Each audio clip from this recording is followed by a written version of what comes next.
The opinions expressed on this program are solely those of its hosts, guests, or callers, and do not necessarily represent the opinions of WTBR-FM, its management, other producers, or sponsors.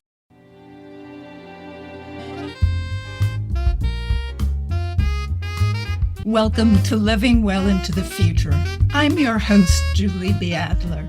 Today, we continue our series on resilience as we look to problem solvers across generations to find ways for our communities and ourselves to thrive in the face of decisions made in the past and the uncertainties in the future. In our last episode, we spoke about resilience justice at the community level and saw how the ideas and practices of resilience justice spread nationally and globally. In this episode, we focus our lens on programs developed nationally in collaborations applied locally to benefit individuals like our student guests. From them, we'll learn how programs to promote resilience through education are working in the real world to strengthen individuals and our nation. You can hear this and previous episodes of Living Well into the Future on WTBR-FM, Apple Podcasts, Google Podcasts, and other streaming services. Subscribe so you don't miss an episode, and give us a 5-star rating so others can find us. For more information about our guests, show notes, and about past episodes, go to our website, livingwellintothefuture.net.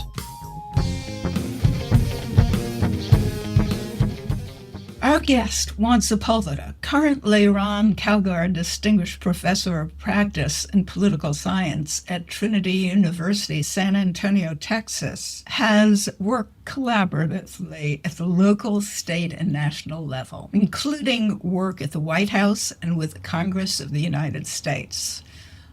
Juan is a graduate of Harvard, Oxford, and Stanford Law School, and the third Latino to be named a Rhodes Scholar.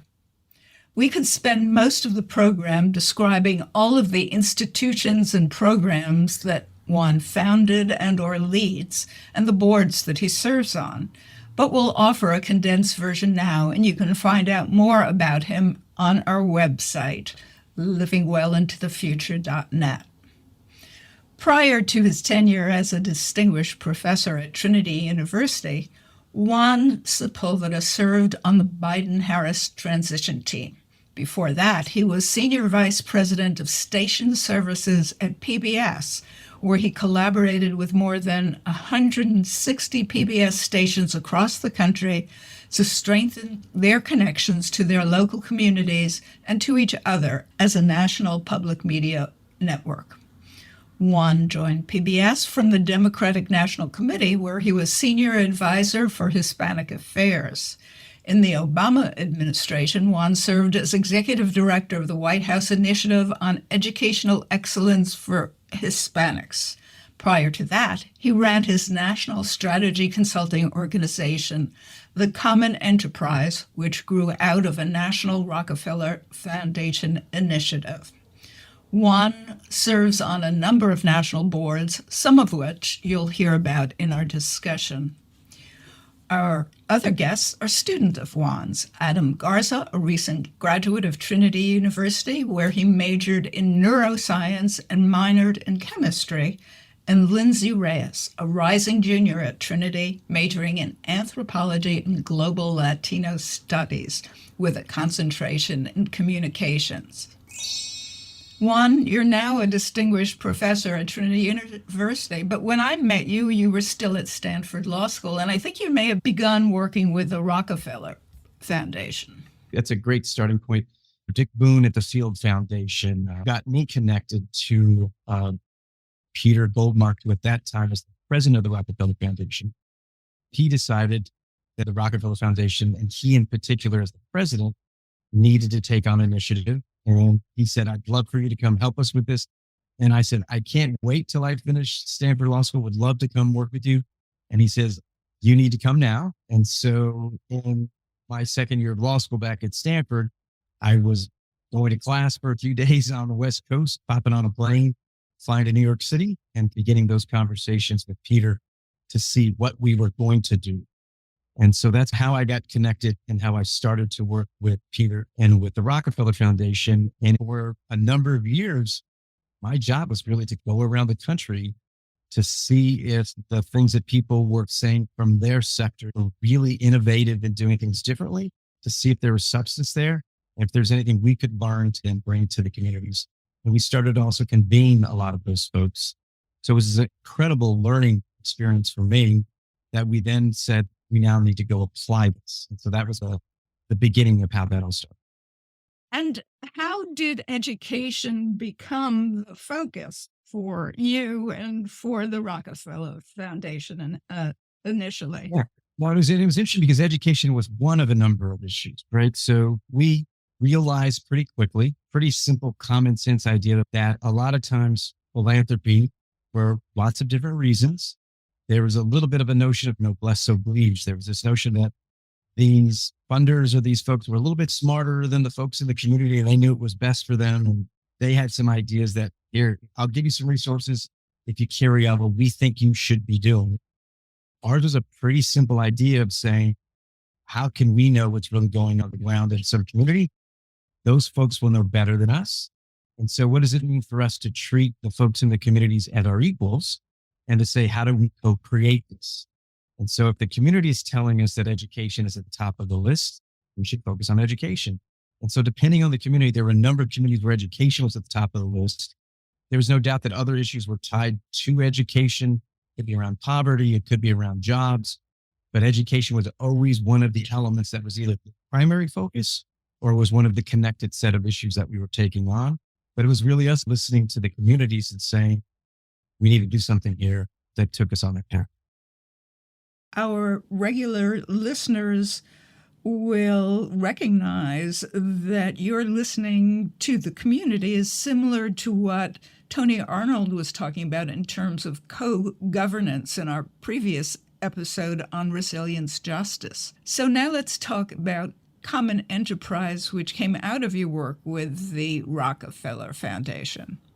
Our first step was really to work with the network and the folks that were already being funded by the Rockefeller Foundation. And as we started to do that, there was a couple things that kind of came out. One was the identification of the issues that the communities felt were really important, but a lot of it was a really important notion of the communities needing process help, figuring out how do we actually go about solving these things.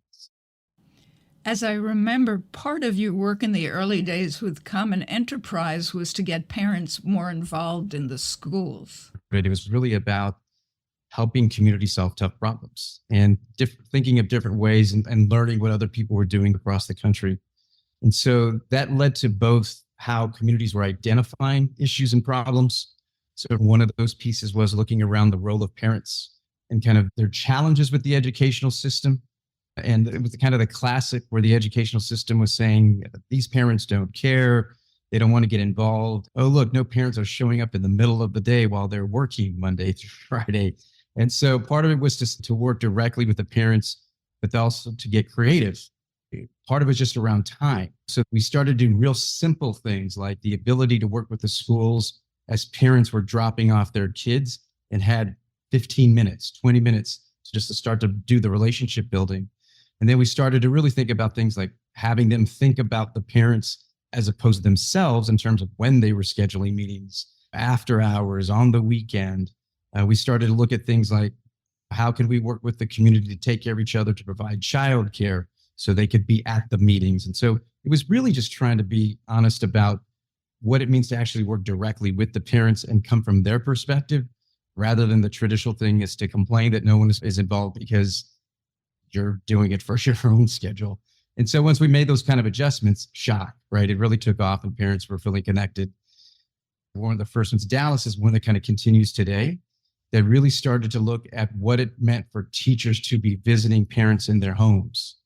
And so how do we start to develop relationships with the teachers leaving the school, literally coming and almost like a political campaign, kind of canvassing and starting to have those kind of relationships so that you're getting to know each other before anyone gets in trouble, before anything happens.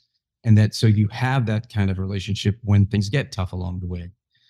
And so those were a lot of the kinds of things that we were looking. I think about Stanford is one of the leaders right now coming out of the business school of really looking at this kind of design school method. And one of the most basic things they do around the design school method is the idea of literally having the participants being the folks who are telling you what they need.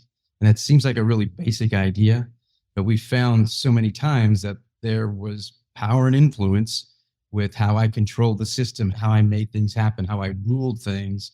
And it was tough for people to let go of that. But once we got them to really shift, change the game, right? It changed the game and got parents more involved. One of the interesting things is we still had a challenge because, for example, with the home visits, it was something that was seen to be acceptable when your kids were in elementary school. But for some reason, get to high school, I don't want teachers coming to the house. And so we had to get past some of those kind of cultural pieces to once again say it's important to be continuing to develop that relationship. But once we had some of those things, a lot of it was just trying to listen to the folks, allowing them to be creative, to come up with better solutions, to really change the way we typically were operating with the educational system. And then once again, it changed the game, right? In the Latino community around Catholic schools. And for a long time, the Catholic schools were seen, and here, there's such a spectrum across the country what those Catholic schools look like. And so people will sometimes jump to this conclusion that the Catholic schools are almost like prep schools, but expensive and private.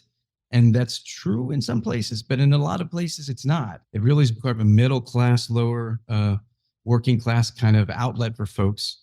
But what we found was the Catholic schools were doing better. But when we really looked at it and when the research looked at it, it really wasn't about, they were actually old school in terms of how they were developing and delivering the curriculum, but it was around parental participation. It was on parents who cared so much. They were sacrificing with the extra job or whatever they needed to do to pay that little bit of money to their parish or to the school to be able to give their kids a better education. The big thing we learned from that was really about what did that parental participation look like and what was working and what wasn't working, and then to try to share those kind of ideas as well. Lindsey Reyes and Adam Garza, two of Juan's successful students at Trinity University, demonstrate how important their parents were to their getting a good education and increasing their resilience. My grandparents on my mom's side and my dad's side are both from Mexico. And my dad moved to the U.S. when he was about 20. I'm my age right now. He got his middle school and then half of his high school, and he decided to start working because he had to support his family. My mom ended up graduating high school about a year early, and then she went into the Montessori business. My mom is the director of a Monarch Montessori school here in Denver now. I was so fortunate to have a mom that really cared about child development, about the impact of education, and just studying with her every night. She was 18 when she had me, and she ended up continuing to try to get her associate's degree in early child development learning. So I would just watch her study hours and hours every night to turn in a test or to do a writing assignment, and seeing the passion that she had for education and learning in general, especially in the most crucial part of life, which is when you're a child and you're learning all these function skills and motor skills. And a big part of Montessori is like independence and individualism. And I think my parents both enforced that onto me as well, that even though they might have not had the same education, they ended up building a life for themselves, and they ended up giving a life to 3 children, which is just incredible. Thank you, Lindsey. Adam, what events in your life gave you the realization that education would make a difference? It's a large part due to my mother's, for sure. My mother's always pushed me to go to college since I was a kid. I never really had a thought in my mind that it wasn't for me. So I always just felt, no, I got to go to college. And I remember a big moment in my life was when she left for half a year when I was around 9 years old. She left back to Mexico to fix her documentation status. So I was alone basically for half a year, or I would jump between my dad, and mostly I would stay with my grandma and my uncle, who also lived in the same apartment complex. But I remember they were very instrumental as well in pushing me in the day-to-day of school. They were very hands-on with my homework. And I really felt that was where the push towards education also really came from. Because I was like, I really felt connected to the work I was doing as a 9-year-old. And I was like, okay, yeah, I really want to go to school and I want to go to college. But that moment in my life really impacted me. As I went older, I realized my mom wasn't sure that she was able to come back to the US. It was like a hopefully we'll get a better status. I more just appreciated her resilience for coming here because she's from Oaxaca, Mexico. And so she left her town when she was like a little small village. So she left when she was 15. And then from there, she went to Mexico City, which is one of the largest cities in the world. So the jump for her was very massive because she wanted to pursue a career in nursing. From there, though, she left at 18 to go to Los Angeles, California. And that's where her and my dad met. So I largely looked at her for my resilience in her career in her journey and her path. And I was like, anything I do, it surely can't be as scary as going through that all alone or just with a couple family members. So she had to learn English on her own as well. And so my dad helped her learn English. She just didn't have a course that would teach her it. So she would just catch everything really on the fly. I always just admired her resilience. And that was always just a backbone for me, like all the time throughout high school or throughout college. Especially around college when the courses of organic chemistry or biochemistry came along. And I was like, oh my gosh, I was really feeling the pressure of it. I just looked back to her story and I was like, okay, it's not as bad as that, or I'm able to do this. I was like, she did all this for me and stuff like that. And I looked around and that was a huge part in my life.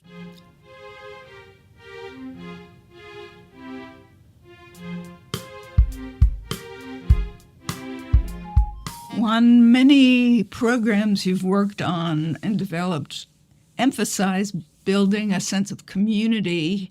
How did that aspect of your work develop? Bob Putnam, who's one of the top political scientists in the country. He's at Kennedy School. And his book was called Bowling Alone. Bowling Alone was one of the data points he used to show that there were more Americans at that point bowling than ever, and as an example, but people were now bowling alone. They didn't bowl on their church team or their community team or their neighborhood team, and that's bad for America. It's bad for democracy. It leads to lower levels of community participation, leads to lower levels of voting, and so America was in trouble. And Bob was also able to raise money from some foundations to bring together people who were trying to bring people together. And so I was fortunate to be part of this national advisory group that included some really important folks in the country. E.J. Dionne from the Washington Post at that time, George Stephanopoulos, who was already on television, Vin Weber, who was a highly ranked Republican congressperson, just a really incredible set of folks, and a young community organizer from the South Side of Chicago named Barack Obama. And so that's when I first met the president before he had ever run for office. We would get together once a quarter and move around the country to actually look at a lot of the experiments that were going on to see what we could learn. We ended up putting together a book that was called Better Together that we then presented at the National Press Club and turned into kind of a book for communities to look at. But that was the next piece. Can you tell us how that early work has been integrated into your community building at Trinity University today? This summer at Trinity, again, we're about to do our second in-person institute. Well, I'll have 300 of the top Latino college students in the country. Going back to Bob Putnam's work, they don't have networks. A lot of them are first generation. They're working class. They don't know how the system works. They don't have professional networks. They're not connected to each other. And so we have corporations that sponsor different possible career tracks for these star students. CVS Health comes in to talk about healthcare and science, or BP to talk about engineering and all the different forms of engineering. And it's to get them connected both professionally, but also to get them connected to each other, because they are starting now at the top schools in the country. They're going to be stars moving forward. And so it's a lot of the things that you usually get when you are a wealthy individual that a lot of times you don't have as a working class or low income student.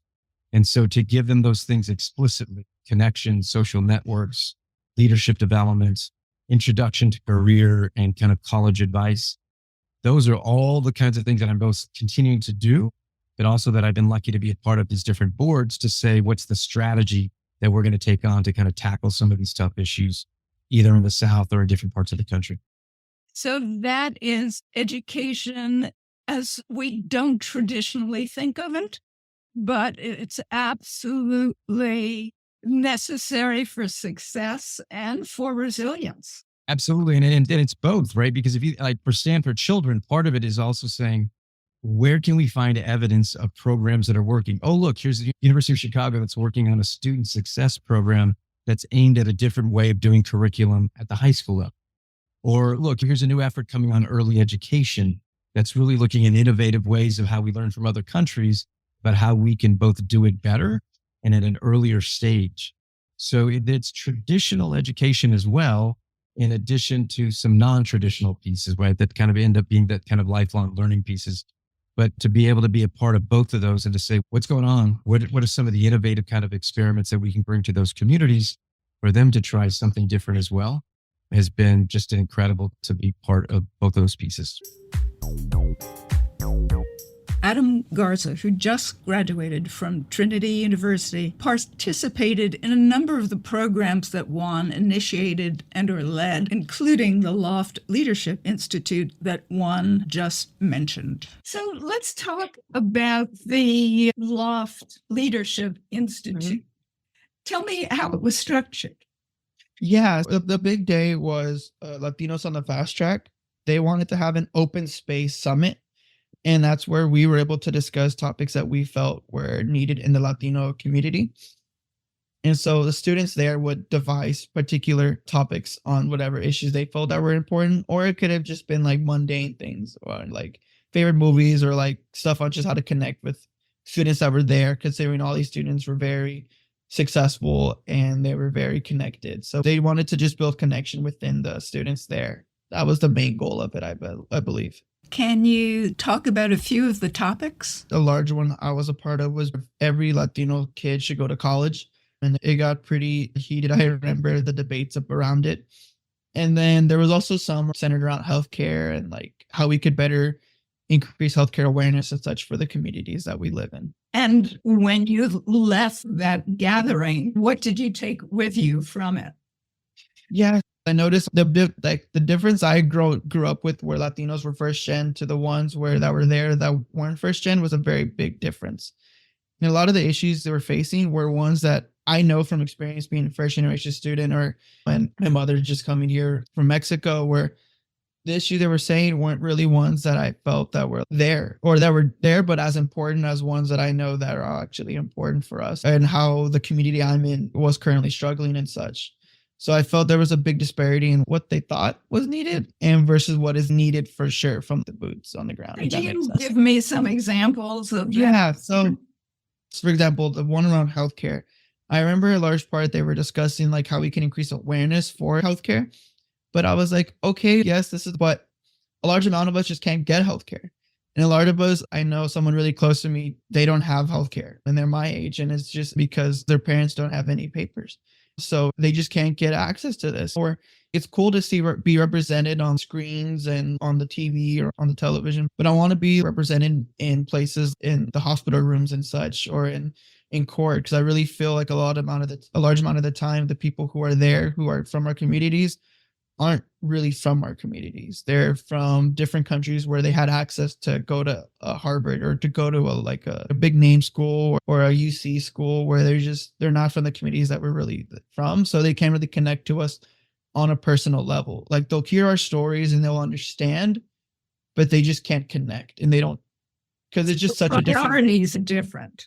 You're saying it's one thing to be aware of the problem with getting health care when you have the health care, but if you don't have it, the issue is to get it. Exactly. And yeah, I remember feeling, they were looking in, but they weren't looking at it from the actual perspective that they were talking about, if that makes sense. Is that also true on the issue of should all Latino kids go to college? Is that the same kind of disparity? Yeah, I didn't actually look at that for that group particularly, but I remember his parents or one of his parents went to college.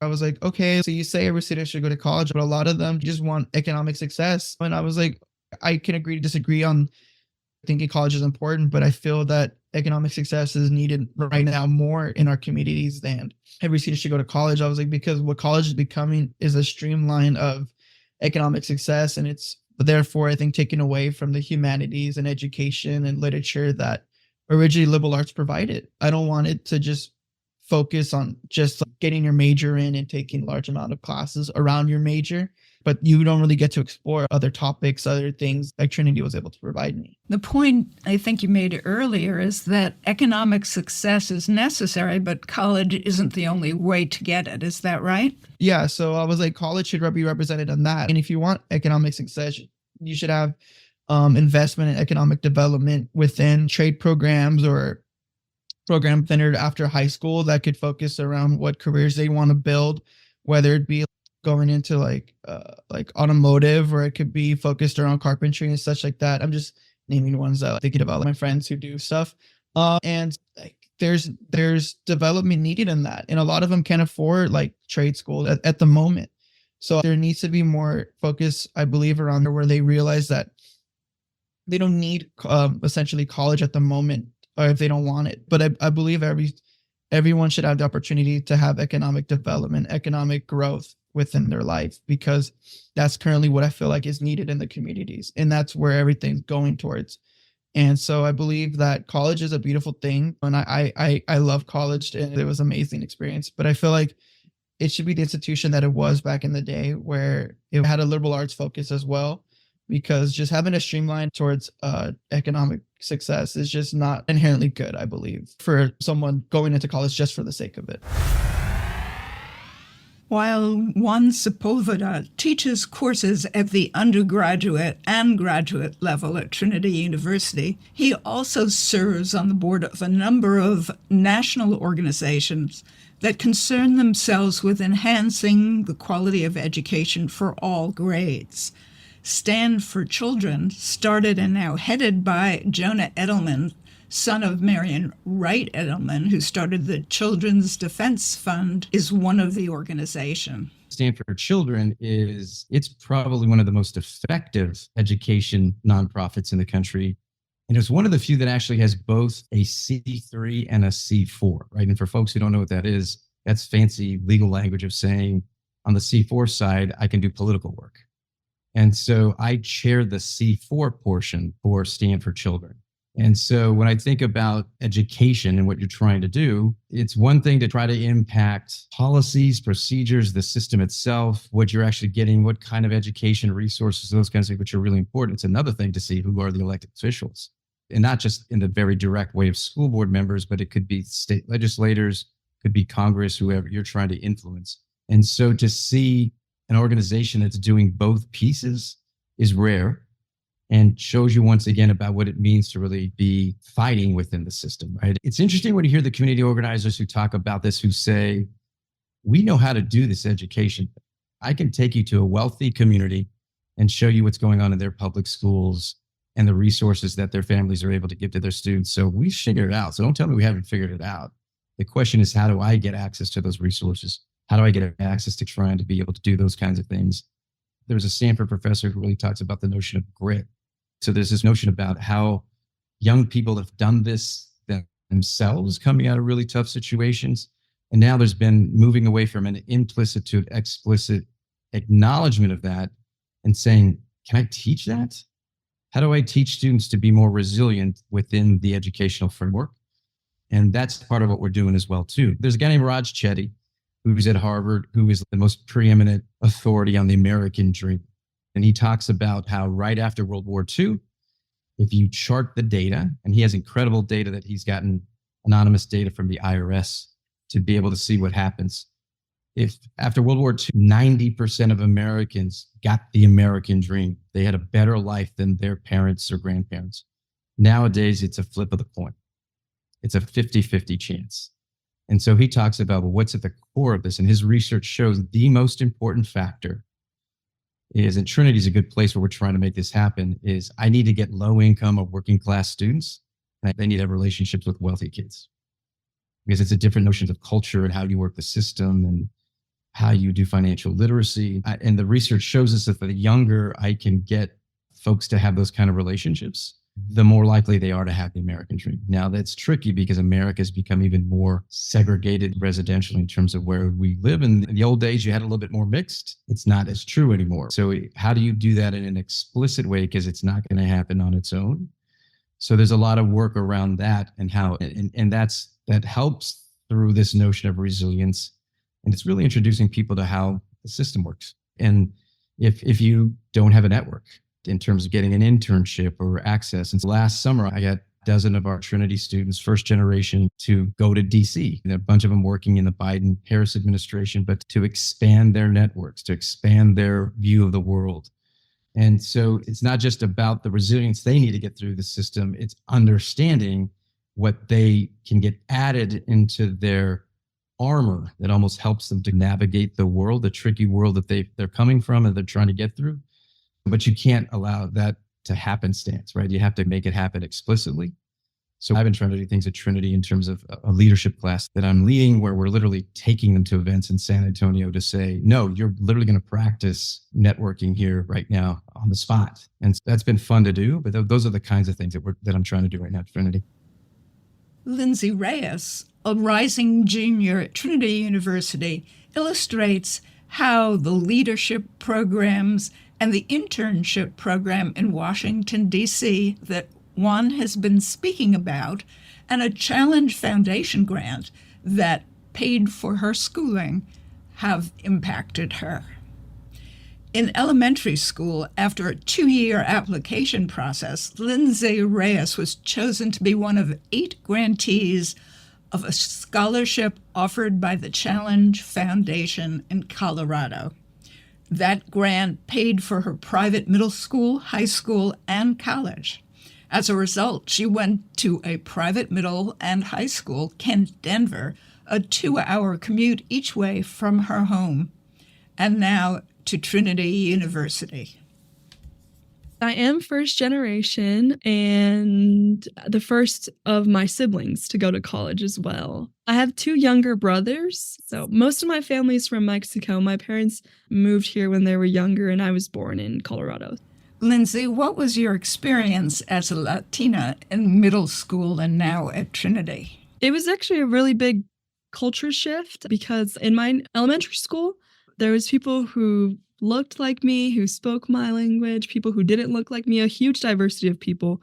And when I moved to Kent in 6th grade through high school, I was the only Latina in my grade. So a big part of growing up was learning how to code switch was a big coping mechanism for me. The way that I talked, the way that I dressed, the way that I carried myself, even sometimes the way that I learned, I would say was something that I felt like as a survival technique to fit in almost. Because I think when you're growing up in adolescence, one of the biggest things that you want to do is try to fit in and find a group. But I found that later on in high school, my differences were the biggest source of my power. So that was mostly when I started to do a lot of coalition organizing, and I started to use that as a force and as a source of my progression. So Give me an example of what you did. So I worked for a couple of different coalitions. One of them was called Student Voice, Student Vote, where we would go and lobby. And so it would be for public schools in Colorado to be able to, especially high schools, to be able to vote for their school board representatives. They would actually have a ballot and have a system. That way they would be more prepared to actually vote in U.S. elections, because one of the biggest problems in our country is lack of voting. And so one way that I felt like we could funnel that was through implementing a principle in high school.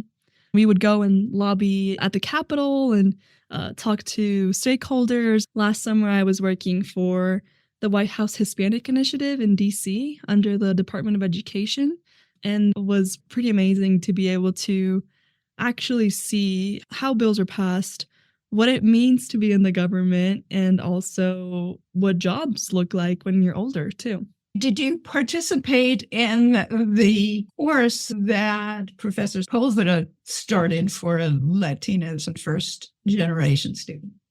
I actually did. My freshman year, I think I did it both semesters. He invited me to the class. It was actually a really nice way to just see faces that looked like my family. It's a course where you check in pretty often. So you say like how your day is going, how you're feeling about classes, where you're at in your life. That really helped me to not only make connections, but to also feel safe at Trinity. Finding community is a big part of feeling comfortable and safe in a space. So that was pretty important to me. And I'm still best friends with the people that I was in that class with. Some of them are even in my sorority today. How did you get into the summer intern program at the White House, and what did that involve?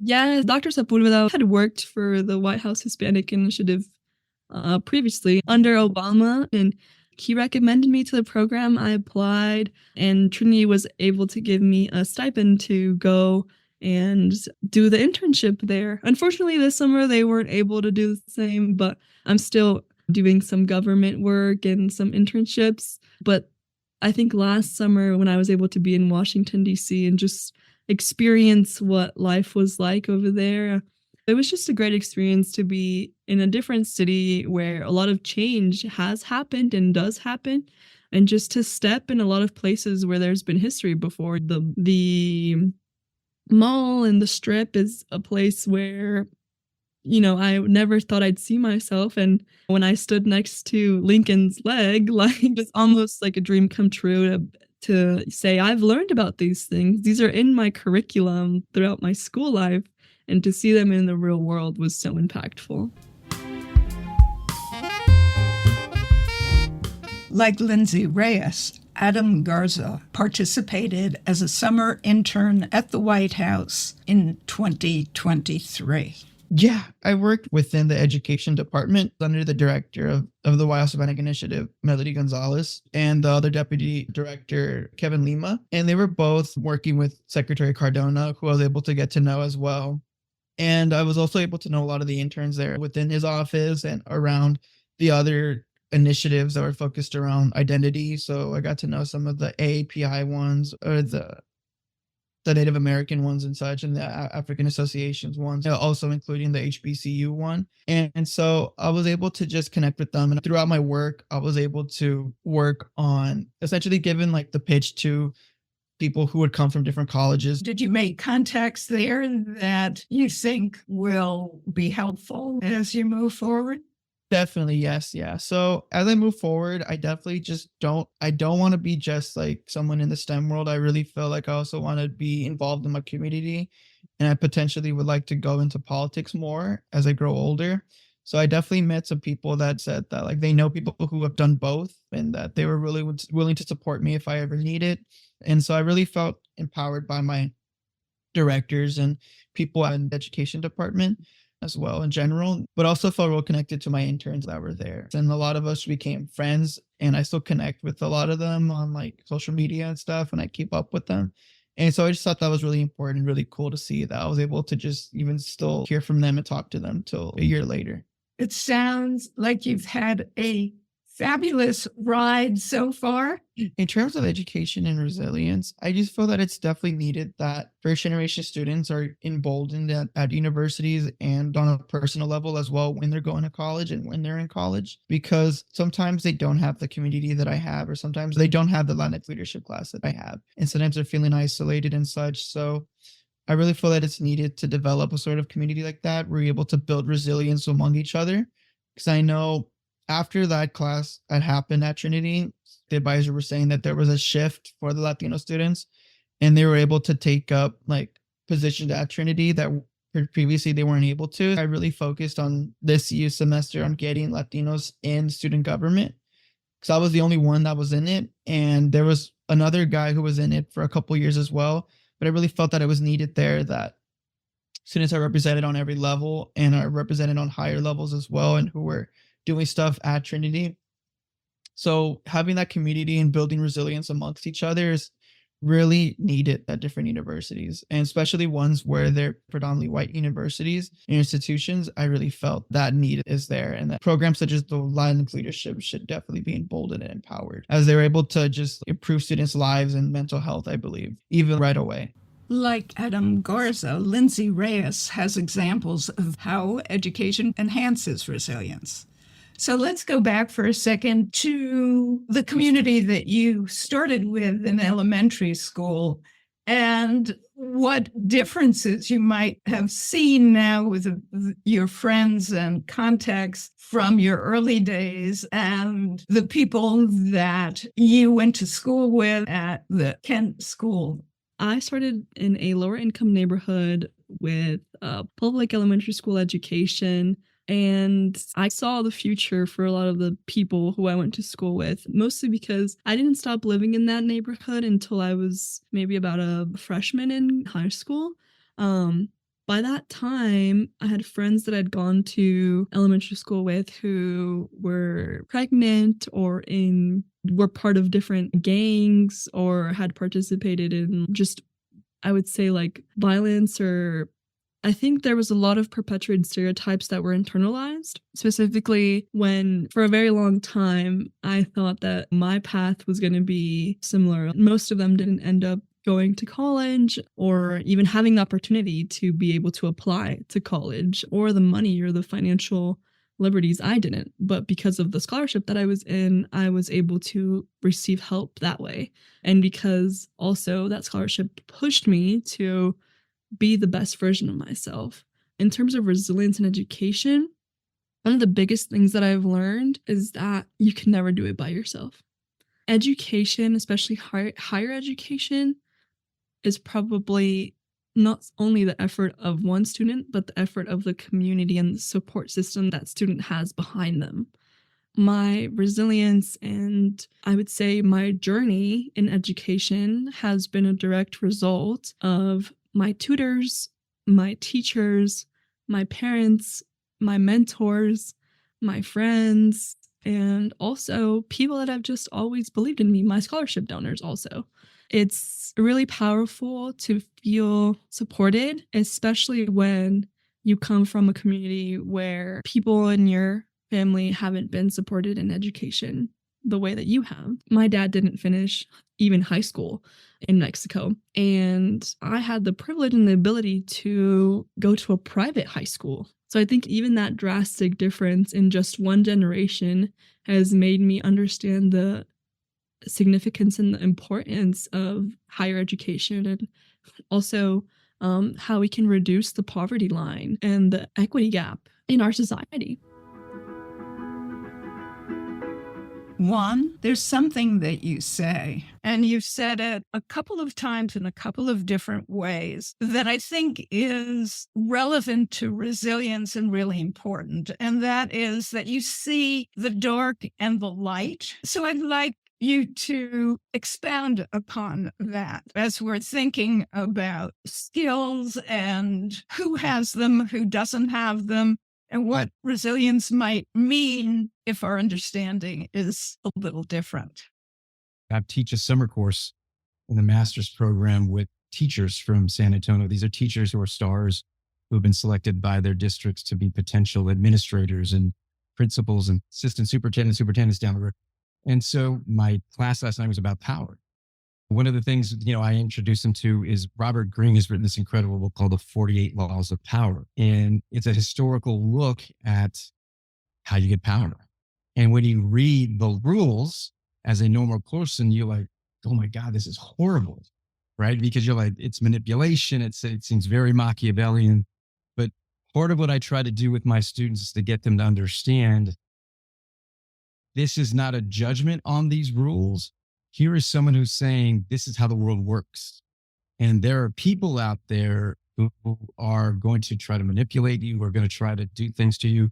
And as I shared the rules with the students last night, and for them, I said, hey, does this sound familiar? And they'll be like, wow, the superintendent did this to me and treated me that way. And then if they're really honest, they'll even say, actually, I've used a few of these myself, right? And so I try to get them to be exposed to some of these challenging ways of the world, the way the world works. But at the same time, I keep telling them that I'm a big believer that there's duality in everything, that for everything that is positive, there is a shadow side and the opposite. And so while these rules can be tricky and they sound horrible, we have to be able as human beings to know for whatever ends we're trying to achieve, are there times when I need to do this for the bigger goodness of the groups. And that if you don't, you're going to get crushed, right? And so President Obama used to tell us when we were working for him in the administration, he used to say, I need you to do two things every day when you come to work. I need you to take the system that we know is messed up and doesn't work right now, and I need you to milk it and get everything out of it that you can. And at the same time, I need you to be thinking about how we change it. And so I think that combination is how I think about as we're working with our students, is I don't want them to fall into this notion of the way the world should be. And that's something we're working toward, but also to get them to understand when we think about, so some of the important things we talk about are understanding that you need to focus on the things that you can control. And it's interesting because a lot of this comes from old Stoic philosophy, right? That just is having a resurgence right now. But this notion of resilience being accepting and focusing on what you can control, managing your reactions, being in the present, not getting lost so much in the past or having so much anxiety about the future, but that when you can do those pieces and really to be present, not comparing yourself to others, that this is about inner work, not outer work. This is about you getting better all the time for the long term.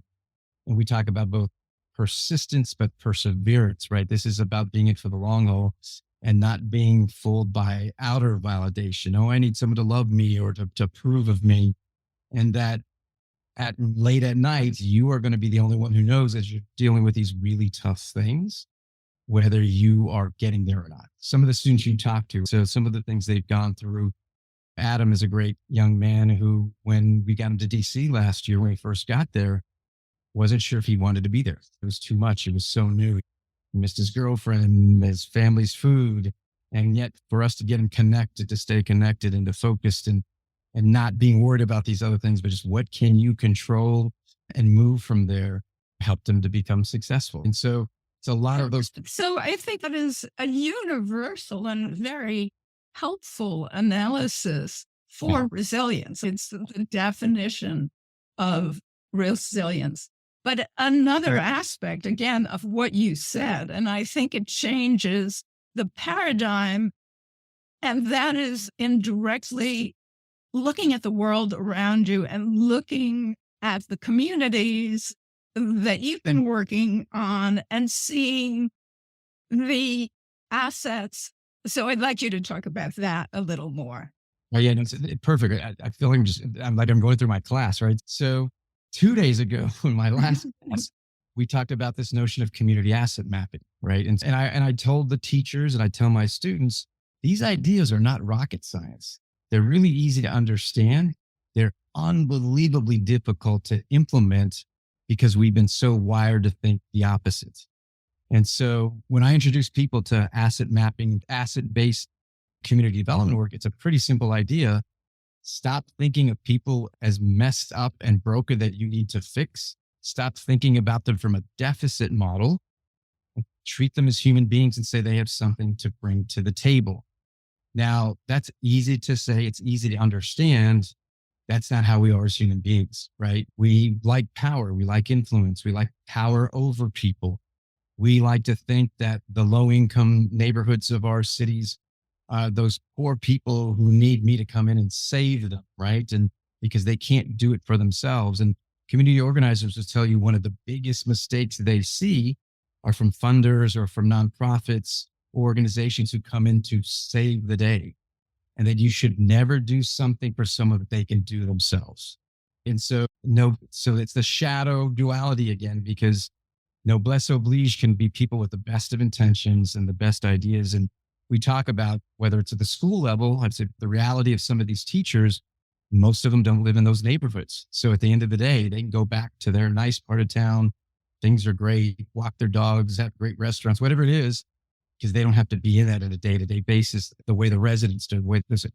So trying to figure out how we stop thinking of people as clients that need to be served or to be saved, and thinking about moving up a path from seeing them as broken and we need to fix them to, can we hear from them and almost have them be advisors? And then ultimately, can we see them as equals, as people where we do it together?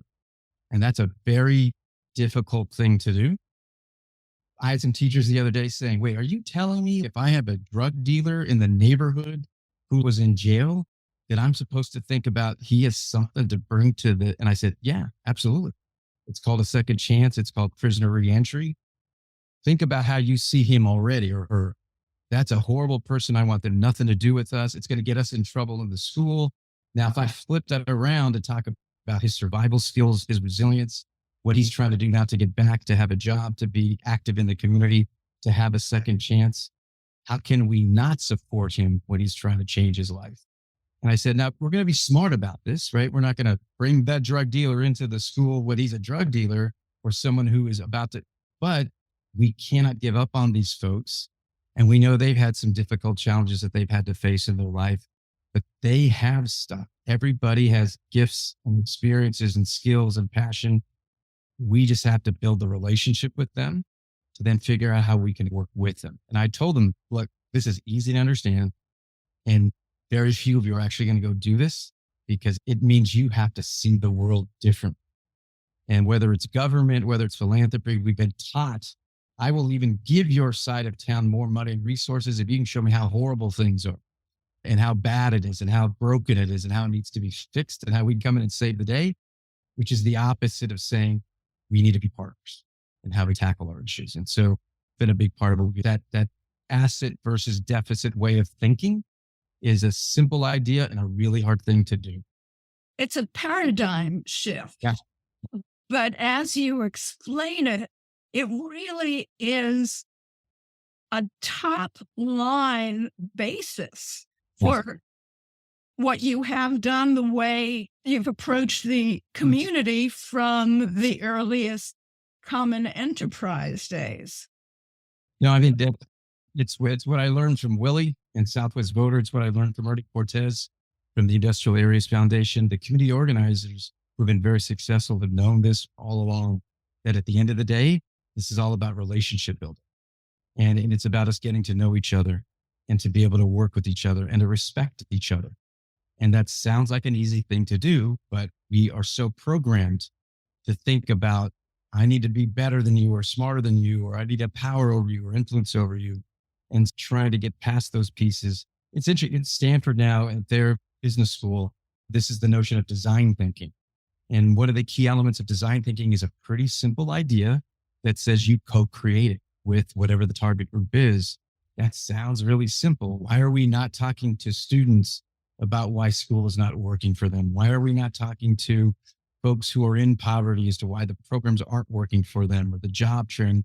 You've got to go directly to the people who are impacted rather than thinking smart people need to figure it out for them, because usually those smart folks are not coming from those experiences. And I talked about when I was at PBS, I would hear folks at that, and I loved my colleagues at the national office, and they would complain about the local PBS stations about how they don't know how to raise money, they don't know how to do programming. And I would say, have you guys worked at a PBS station? Most of them hadn't. And so they had no idea of the difficulty or the challenges of what it means to be at the community level. And so respecting that and elevating it is at the core of kind of this notion of what we're trying to do. And it's at the core of resilience for communities as they're trying to survive. And once again, we just have to see each other as people.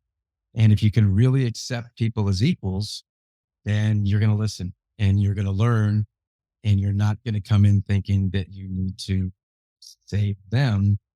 They are going to take care of themselves, and we're all going to do it together. And that's where success comes from. Thank you, Juan.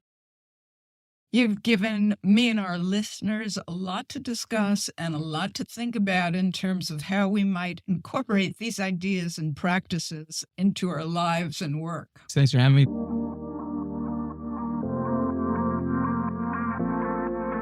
Thanks to Juan Sepulveda, Lindsey Reyes, and Adam Garza for speaking with me. In our next episode, we'll continue our exploration of the many aspects and requirements for resilience. You can hear this and previous episodes of Living Well into the Future on WTBR-FM.com, Apple Podcasts, Google Podcasts, and other streaming services. You can even ask your smartphone or other device to play Living Well into the Future podcast. Subscribe so you don't miss a single episode, and give us a 5-star rating so others can find us. You can write to us, too. For more information about our guests, show notes, and information about past episodes, go to our website, livingwellintothefuture.net. Our thanks from me, Julie B. Adler, to Berkshire Ollie, WTBR-FM 89.7 Pittsfield, and the Berkshire Eagle for their support. This podcast is produced by Julie Koppenheffer. Our music is written and performed by Michael Koppenheffer. The opinions expressed on this program are those of the guests and not of WTBR-FM, Berkshire Ollie, or the Berkshire Eagle, or the LWITF production team.